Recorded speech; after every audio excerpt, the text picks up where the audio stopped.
All right, good afternoon, everybody. It is Thursday. It's time for cleans and bench press, and then an optional conditioning workout that contains some of those elements into it. So let's begin with 2 rounds through 15 calories, your choice, row, bike, or ski, and then grab a PVC pipe. We're gonna do some PVC psoas lunges. So this is to stretch out all of the psoas, the iliacus, the hip flexor chain, as well as your lat, your shoulder, serratus anterior, everything from like the outside of your wrist down to your toes. We want to stretch on this one. So I have the pipe in my right hand. I step my left foot, so opposite foot in line with the tip of that pipe, and I'm going to step way back as far as I can get, and then kind of lean in, try to push my armpit towards that pipe, and then step back to the middle. Switch sides, lean in, stretch that out. So make sure when I do this, I'm not stepping into a shallow lunge position like this. I want to step way back, really kick that leg back, lay that foot down, shoelaces on the ground, and stretch into it. You don't have to hang out there for too long, but get a good like 1 or 2 second pulse on each one of those. Then pass-throughs, right? PVC pass-throughs. If you can't get all the way to the small of your back without bending your elbows, that's okay. Just kind of run up against the limit of your shoulder and your pec flexibility on the backside of your head. Then we'll do the external rotation stretch. So that is pipe in my hand, over the same side, reach across the front of your body and pull it away from you in order to stretch those internal rotation muscles. So I'm stretching in the opposite direction of it. If you point your elbow to the side and twist away from your body, you'll get a little bit more of that stretch. If your elbow is pointed forward, it's harder to get that stretch. So elbow out to the side and have a good tight grip in your hands on it. Then when we get through with that, we'll go 2 rounds through some barbell stretch exercises. This is prepping for the clean.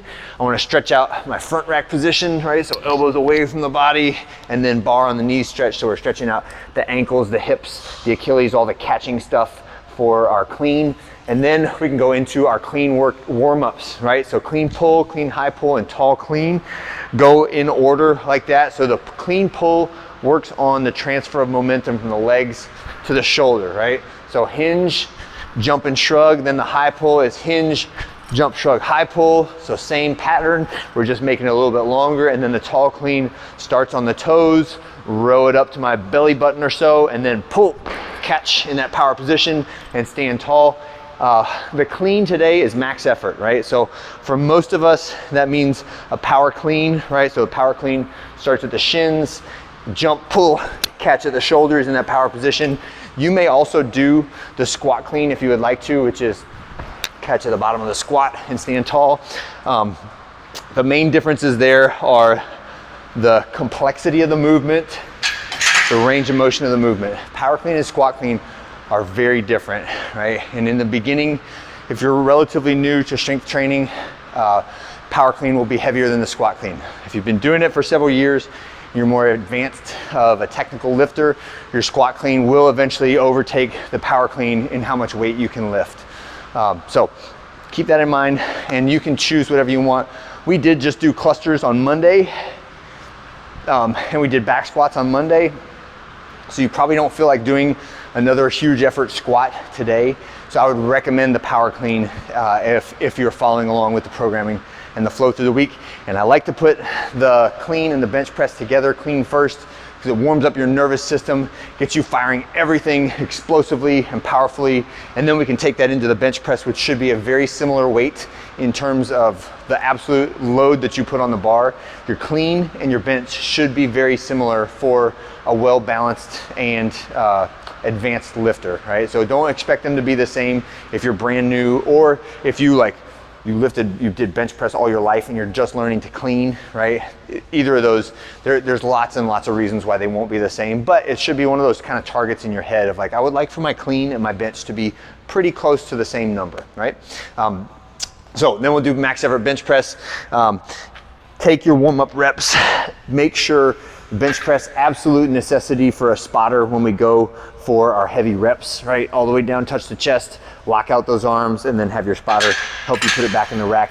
A lift off can also help, right? So if this is at your 1 rep max and your spotter can help you by lifting it off the rack for you and placing it in your grip, right? Your hands are on the bar the whole time, but they'll help to just get it out of the rack. Because a lot of times it's an awkward angle and it costs you a lot of energy to get that bar out of the rack and put it in front of you before you do the actual rep. So think about that, try it out if you'd like to. And then Mini Linda is an optional Metcon finisher for today. And it has some, it's got a bench press, it's got some cleans, it's got some deadlifts in it. The full Linda is 10, 9, 8, 7, 6, 5, 4, 3, 2, 1. The Mini Linda was starting at 7 and going down to 1, right? So that is the format for today, but it is 7 reps of a deadlift, right? Do my deadlift. And it's at somewhere between 65 and 75% of your 1 rep max. Then on to bench press, same thing. All the way down, touch your chest, straighten those arms out. And then the last one is a clean, right?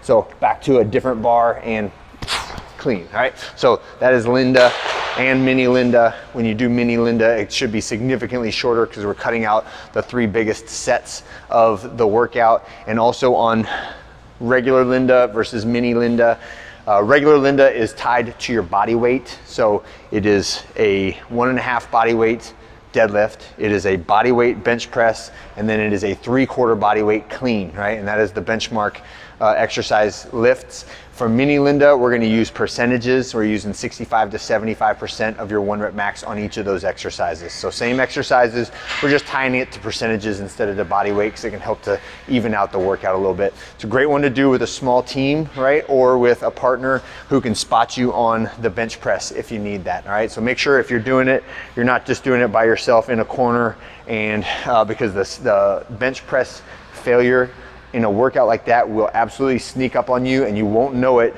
when you're going down. You will not know it until you try to press that weight off your shoulders or off your chest, right? And that's where a partner will be a very, very important thing to have. If you do have to do it by yourself, I recommend not putting clips on the bar for the bench press so that in the event that you do get stuck underneath it, you can kind of shimmy your way out of it, right? But we should never get there, right? That's a very last ditch, save yourself from getting smashed underneath the bar maneuver, okay? And that's our workout for this Thursday. Hope you have a great one. I'll see you guys for our last one on Friday.